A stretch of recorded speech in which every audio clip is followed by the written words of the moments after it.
Buwis buhay, buwis buhay, para hindi malate. Yan ang tema natin ngayong araw, oh. Ayan yung mga ganyan, minsan may kumakat dyan, kaya alerto tayo sa preno. Ayan, oh, laki nyan. Minsan na experience ko, gigit-gitin pa ako nyan. May mga ganong truck driver eh.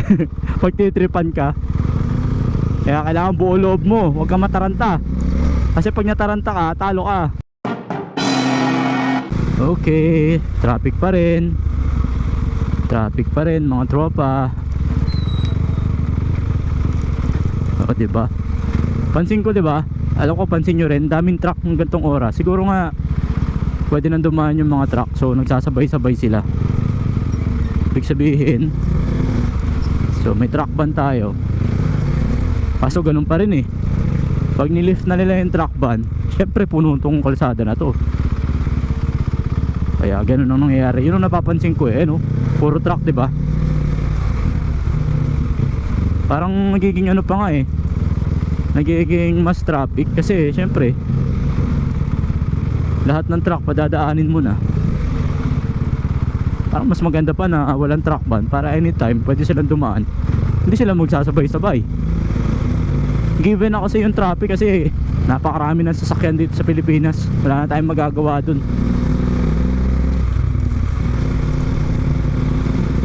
Kailangan lang talaga natin ng perfect formula kung paano maano yung traffic, ma-lessen. Hindi na yung mawala, mabawasan lang sana. Kaso lang, ay nako, buti na lang nakamotor tayo mga tropa. Kung nagsasakyan tayo, iyak na naman.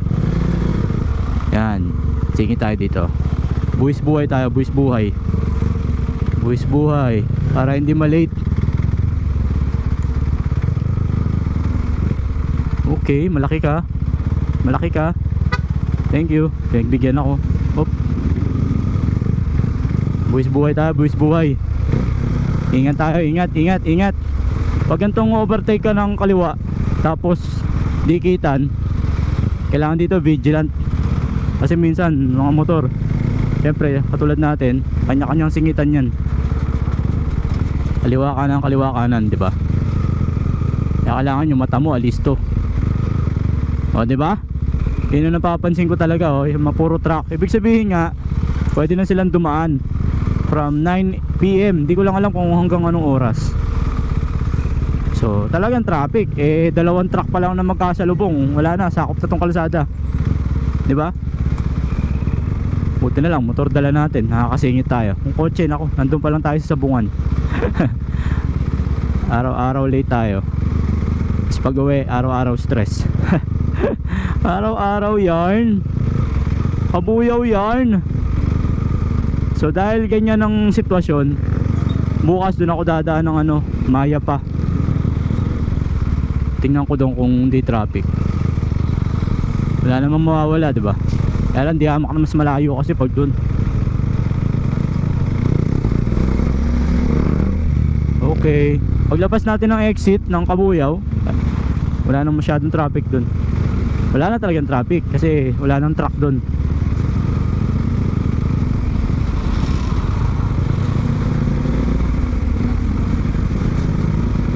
Alright,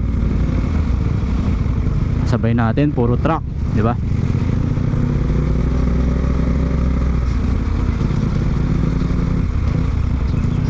Lubak pa.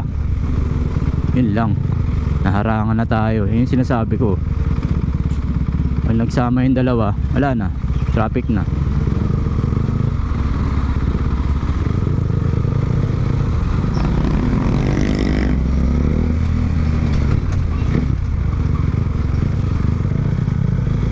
Buwis buhay, buwis buhay, para hindi malate. Yan ang tema natin ngayong araw, oh. Ayan yung mga ganyan, minsan may kumakat dyan, kaya alerto tayo sa preno. Ayan, oh, laki nyan. Minsan na experience ko, gigit-gitin pa ako nyan. May mga ganong truck driver eh. Pag titripan ka, kaya kailangan buo loob mo, huwag kang mataranta. Kasi pag nataranta ka, talo ka. Ayan o, tulad niya no, oh, umiiwas siya. Pero kung malakas mag-trip yung driver na, gigit-gitin ako nun, pipinahan ako nun. Ay nako, puro truck, diba? Kita nyo, puro truck. So ibig sabihin, oh, yun na nga yun, tingin ko, truck ban. Ay truck, ano na, lifted yung truck ban around 9 PM. Ayan oh. Kahapon may iniwan na daanan, diba? Ngayon wala oh. Tapos dapat may ano dito, enforcer. Kasi alam ng traffic pag gantong oras eh, pero wala eh. Uwian na siguro sila. Sabagay no, kailangan din magpahinga ng mga tropa nating traffic enforcer. Oh, dito wala ng traffic kasi walang truck dito. Oh. So therefore I conclude the cause of traffic of Pulo, Cabuyao, Laguna is none other than the lifting of truck ban from 9 PM onwards. Oh, parang ano lang pre, essay lang, essay. So there you have it mga tropa, madilim dito. Buti pa si Tonton, ingat kayo palagi, stay safe. In English ko pa. Buti pa si Tonton, peace, bye.